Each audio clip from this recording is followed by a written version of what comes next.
NBA insider Brian Windhorst joins us now. Brian, it seems like we're always doing a little bit of hand-wringing over the Cavs in the middle of the winter. Is this time qualitatively different than years past?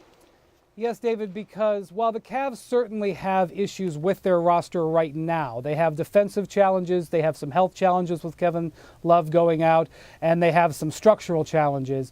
We also now have the increasing pressure about LeBron James's future. And while this isn't causing J.R. Smith to miss three-pointers or causing players to miss rotations, really what's going on is a lack of communication between Dan Gilbert and LeBron James, and that's really at the root of this. LeBron has become more and more frustrated as the season goes along with the Cavs' lack of interest in investing and improving this roster.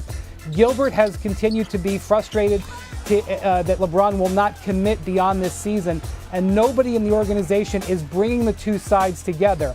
And what you have right now is LeBron, his play and his focus and his effort level is eroding to levels I've never seen before. David, he's been guilty of pouting in the past. One of the examples I can give is when his first year back in Cleveland, when he was frustrated with Coach David Blatt and he was frustrated with some of his teammates. He ended up going to Miami while he was on injury treatment. But he was injured then. Right now he's healthy, and that doesn't explain why he is not giving his maximum effort. And I really do think it's a lot about the future as well as the present. This sounds inconceivable, maybe even silly of me to ask this. But trade deadline is 3 days off. I know LeBron has a no trade. Is there any discussion whatsoever about perhaps dealing LeBron James? Not right now, because right now, as far as I know, Dan and LeBron are not communicating, which is a problem. This was probably a better discussion for last summer when Kyrie Irving made his trade demand. And I think it could be a discussion for this summer because, David, one thing I want to point out, LeBron has an option in his contract, just like Chris Paul did. We all talked all last year about Chris Paul being a free agent. Then in the end, he asked for a trade and was traded and picked up his option.